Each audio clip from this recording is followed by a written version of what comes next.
మహాత్మా గాంధీ జాతీయ గ్రామీణ ఉపాధి హామీ పథకాన్ని యథావిధంగా కొనసాగించాలని రాజమహేంద్రవరం స్థానిక గోకవరం బస్టాండ్ వద్ద ఉన్న మహాత్మా గాంధీ విగ్రహం వద్ద జిల్లా కాంగ్రెస్, నగర కాంగ్రెస్ ఆధ్వర్యంలో ఆదివారం ఒక రోజు రిలే నిరాహార దీక్షలు నిర్వహించారు.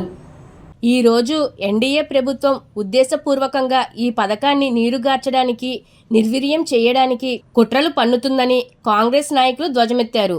ఈ సందర్భంగా నగర కాంగ్రెస్ అధ్యక్షుడు బాలేపల్లి మురళీధర్, డీసీసీ మాజీ అధ్యక్షుడు టీకే విశ్వేశ్వరరెడ్డి, పీసీసీ ఉపాధ్యక్షుడు మార్టిన్ లూథర్ తదితరులు మాట్లాడారు.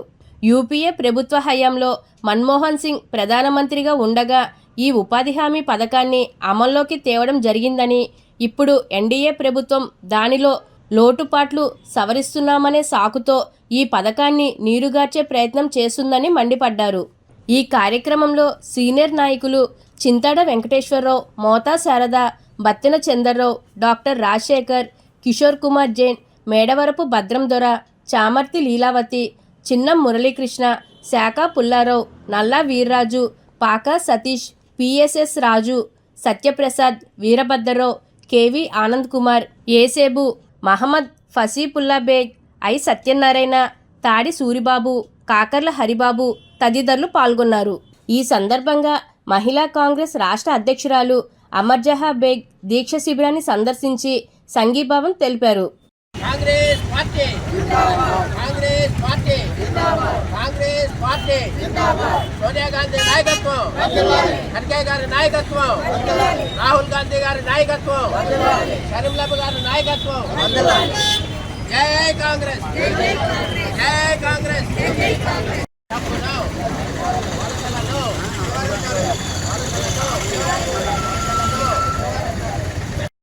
ఈరోజు జిల్లా కాంగ్రెస్ పార్టీ ఆధ్వర్యంలో మరియు నగర కాంగ్రెస్ పార్టీ ఆధ్వర్యంలో ఏఐసిసి, పిసిసి ఇచ్చిన పిలుపు మేరకు ఇక్కడ ఈ లేపాక్షి శిబిరం దగ్గర మహాత్మా గాంధీ విగ్రహానికి పూలమాలలు వేసి ఏదైతే మహాత్మా గాంధీ గ్రామీణ ఉపాధి పథకం ఉందో ఆ పథకాన్ని కంటిన్యూ చేయాలని, అలాగే ఆ పథకానికి అయ్యే ఖర్చు అంతా కూడా 90% కేంద్ర ప్రభుత్వమే గతంలో చేసినట్టు భరించాలని పేరును కూడా మహాత్మా గాంధీ గ్రామీణ ఉపాధి పథకంగా కంటిన్యూ చేయాలని వేళ నిరాహార దీక్ష చేయడం జరుగుతుంది. ఈ దీక్ష ఇలాగే కంటిన్యూస్గా ఏఐసిసి, పిసిసి ఇచ్చిన పిలుపు మేరకు కంటిన్యూస్గా జరుగుతుంది. ముఖ్యంగా మన తూర్పుగోదావరి జిల్లాలో రీసెంట్గా ఏఐసిసి అబ్జర్వర్ అంటూ ఒక ఆమె వచ్చిందండి. ఆవిడ ఏంటంటే 7 అసెంబ్లీ నియోజకవర్గాలు తిరిగి నేనే కూడా పెట్టుకుని దగ్గరుండి 7 అసెంబ్లీ నియోజకవర్గాలు తిప్పారు. ఆవిడికి 95% ఆఫ్ కాంగ్రెస్ పార్టీ నాయకులు, కార్యకర్తలు అందరూ కూడా టీకే విశ్వేశ్వరరెడ్డి గారు సమర్థంగా చేస్తారు. ఆయన రాష్ట్ర జిల్లా కాంగ్రెస్ ప్రెసిడెంట్కి నెంబర్ 1 అని చెప్పి అవార్డు ఇవ్వడం కూడా జరిగింది. కాబట్టి ఆయనే మాకు జిల్లా కాంగ్రెస్ ప్రెసిడెంట్గా కొనసాగించాలని చెప్పడం జరిగింది. కానీ గిడుగు రుద్రరాజు అనే వ్యక్తి అతను ఎయిర్పోర్ట్కి వచ్చినప్పుడు రిసీవ్ చేసుకోవడానికి, వెళ్ళిపోయేటప్పుడు విమానం ఎక్కించడానికి ఒక మనిషి కావాలి. కాబట్టి అటువంటి వాళ్ళని తీసుకొచ్చి తన ఇన్ఫ్లుయెన్స్ అంతా ఉపయోగించి ఢిల్లీలో మరి బాడా వెంకట్ అనే పేరుని అక్కడ లిస్టులో చేర్పించి అతను జిల్లా కాంగ్రెస్ ప్రెసిడెంట్ అని చెప్పి అతను నిన్న అనౌన్స్ చేయడం జరిగింది. మేడము వైఎస్ షర్మిల గారు అమెరికాలో ఉన్నారు. ఆవిడ నాతో మాట్లాడారు ఫోన్లో, స్వయంగా ఆవిడే మాట్లాడారు. అన్న వర్రీ కావద్దు, ఈ తాటాకి చెప్పులకి పడిపోయేది ఏం లేదు. నువ్వు ఎవరైతే జిల్లాలో కమిటీ వేసావో, ఎవరైతే నువ్వు కోఆర్డినేటర్లుగా నిర్ణయించావో, ఎవరైతే మండల ప్రెసిడెంట్లుగా నిర్ణయించావో వాళ్ళందరూ అలాగే కంటిన్యూ అవుతారు. నేను వచ్చిన తర్వాత దీన్ని మళ్ళీ మార్చడం జరుగుతుంది. నువ్వేం టెన్షన్ పడద్దు, వర్రీ పడద్దు అని చెప్పారు. అమ్మ మా టెన్షన్ అంతా మీ గురించే కానీ మాకు ఏ టెన్షన్ లేదమ్మా, ఎలాంటి ఎన్నో పదవులు చేశానని నేను ఆవిడకి చెప్పాను. అయ్యా గిడిగే రుద్రరాజు గారు, నీకు ఇంకా మా సంగతి తెలీదు, రాజమండ్రి సంగతి తెలీదు. నువ్వు వైఎస్ షర్మిల గారిని కెలిగితే నువ్వు అసలు రాజమండ్రిలో అడుగు కూడా పెట్టలేవు. నీ సిడబ్ల్యూసి మెంబర్షిప్ కూడా ఉండదు. ఏంటనుకుంటున్నావు? నువ్వేదో పెద్ద జిల్లా కాంగ్రెస్ ప్రెసిడెంట్ లిస్టులో పేరు మార్పించారని ఏదో పెద్ద గర్వంగా ఫీల్ అవ్వట్లేదు. రేపొద్దున 3.5 సంవత్సరాల తర్వాత నువ్వు పార్లమెంటు సభ్యుడిగా బీ ఫారం తెచ్చుకున్నా సరే ఈ రాజమండ్రి తూర్పుగోదావరి జిల్లాలో ఎవడ కూడా నీకు సపోర్ట్ చేసే పరిస్థితి ఉండదు. తూర్పుగోదావరి జిల్లాలో కాంగ్రెస్ పార్టీ క్యాండిడేట్గా నేను ఎక్కడ కూడా తిరగనిచ్చే పరిస్థితి కూడా ఉండదని చెప్తున్నాం. అలాగే ఈ బాడా వెంకటకి లిస్టులో పేరు పెట్టించావు. అతను చేసే కార్యక్రమాలకు ఎవడో కూడా ఈ జిల్లా కాంగ్రెస్ పార్టీ తరఫు నుంచి ఎవడో హాజరు కాకూడదని, అసలు ఎవడో కూడా ఈ కాంగ్రెస్ పార్టీ కార్యక్రమాలకి పిలవకూడదని చెప్పి కాంగ్రెస్ పార్టీ ఏకగ్రీవంగా తీర్మానం చేయడం జరిగింది. నగర కాంగ్రెస్ మరియు జిల్లా కాంగ్రెస్ పార్టీ ఆధ్వర్యంలో ఇక్కడ ఈ నిరాహార దీక్ష ఏర్పాటు చేయడం జరిగింది. ఈ సందర్భంగా కేంద్ర ప్రభుత్వం మహాత్మా గాంధీ గ్రామీణ ఉపాధి హామీ పథకంలో మార్పులు చేర్పులు పేరు మార్పు మొదలైనవి వారు చేపట్టడం వల్ల సామాన్యమైనటువంటి వ్యవసాయ కూలీలు, బడుగు బలహీన వర్గాల వారు, నిమ్న వర్గాల వారందరూ కూడా ఇబ్బంది పడే విషయాలు ఏర్పడుతున్నాయి.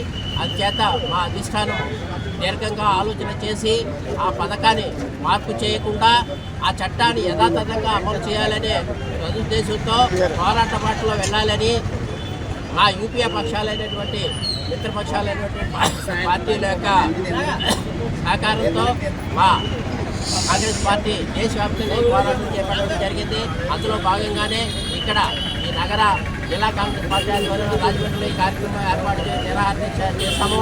ఈ కార్యక్రమము వరుసగా 45 రోజుల పాటు వివిధ మార్గాలలో మా నిరసన తెలియజేస్తూ ముందుకు తీసుకెళ్తామని ఈ సందర్భంగా తెలియజేసుకుంటూ అఖిల భారత కాంగ్రెస్ కమిటీ అదేవిధంగా పిసిసి కమిటీ ఆదేశాల మేరకు జనవరి 5వ తారీఖు 2026 సంవత్సరంలో మహాత్మా గాంధీ జాతీయ ఉపాధి హామీ పథకం పేరును ఏదైతే మోడీ ప్రభుత్వం తీసేసిందో దానికి నిరసనగా అఖిల భారత కాంగ్రెస్ కమిటీ, ప్రదేశ్ కాంగ్రెస్ కమిటీ 45 రోజుల పాటు అంటే జనవరి 5 నుంచి ఫిబ్రవరి 15 వరకు దేశవ్యాప్తంగా ఉద్యమాలు చేపట్టడం అని పిలుపునివ్వడం జరిగింది.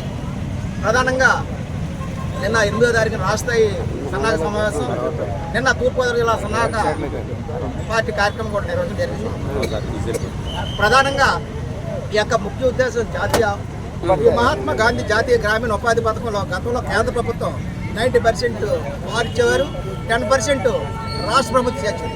ఈ రోజు తెచ్చిన నూతన చట్టంలో విబి రామ్జీ అనే చట్టంలో 60% కేంద్ర ప్రభుత్వం, 40% రాష్ట్ర ప్రభుత్వం భరాయితీతంగా చట్టం చేయడం జరిగింది. దీనివల్ల రాష్ట్ర ప్రభుత్వం మీద భారం ఎక్కువ పడుతుంది.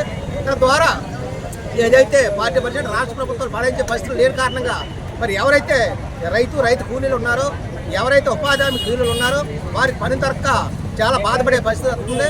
తక్షణం గతంలో ఏదైతే మహాత్మా గాంధీ జాతీయ గ్రామీణ ఉపాధి పథకానికి సంబంధించి కేంద్ర ప్రభుత్వం 90% నిధులు భరాయించేదో రాష్ట్ర ప్రభుత్వం 10% భరాయించే విధంగా ఈ చట్టాన్ని తిరిగి మహాత్మా గాంధీ పేరు మీద పెట్టాలని, అదేవిధంగా ఏదైతే విబి రామ్ చట్టాన్ని ఉన్నదో దాన్ని తక్షణం తొలగించాలని దేశవ్యాప్తంగా ఈ కార్యక్రమం ముగిసే వరకు కూడా దేశవ్యాప్తంగా కాంగ్రెస్ పార్టీ ధర్నాలు చేయడం జరుగుతుంది. ఈ రోజున అఖిల భారత కాంగ్రెస్ కమిటీ మరియు Andhra Pradesh Congress committee AICC, APCC ఇచ్చిన పిలుపు మేరకు ఒక్కరోజు నిరాహార దీక్ష కార్యక్రమం చేపట్టడం జరిగింది.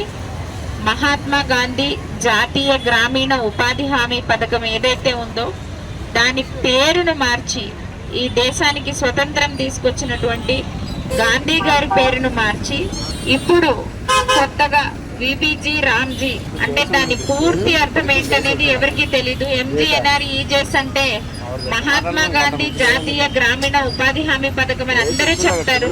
విబిజీ రామ్జీ నోరు తిరగని, అసలు ఎవరికి అర్థం కానటువంటి ఒక పేరును తీసుకొచ్చి దేశానికి స్వాతంత్రం తీసుకొచ్చిన ఎందరో మహానుభావుల్ని ముందుండి నడిపించినటువంటి మన జాతి పిత మహాత్మా గాంధీ గారి పేరుని తీయడం, తొలగించడం, అలాగే ఉపాధి హామీ చట్టానికి తూట్లు పొడుస్తూ ఏదైతే దేశంలో ఉపాధి హామీ పనులు జరుగుతున్నాయనంటే 90% నిధులు ఇది వరకు కేంద్రం ఇచ్చేది, 10% మాత్రమే రాష్ట్రం ఇచ్చేది.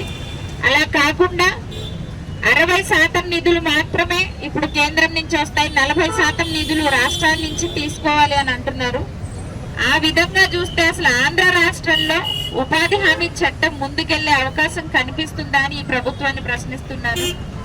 ఈ రోజు మీరు చూడొచ్చు, ఏదైనా ఒక నాయకుడి పేరు తొలగించి ఇప్పుడున్న ప్రభుత్వం ఒక నాయకుడి పేరును పెడితే మళ్ళీ వచ్చే ప్రభుత్వం వేరే నాయకుడి పేరు పెడుతుంది. నాయకుల పేర్లు మారిస్తే ఇమీడియట్ గా రోడ్లు ఎక్కి మాట్లాడేటువంటి మహా నాయకులు ఉన్నటువంటి ఈ ఆంధ్ర రాష్ట్రంలో టీడీపీ కానీ, జనసేన కానీ, వైఎస్ఆర్సీపీ కానీ మీ అందరికీ రిక్వెస్ట్ చేస్తున్నాము, మీ అందరికీ ఈ సందర్భంగా తెలియపరుస్తున్నాము. మహాత్మా గాంధీ గారు ఏ ఒక్క కులానికో, మతానికో, జాతికో, పార్టీకో సంబంధించిన వ్యక్తి కాదు.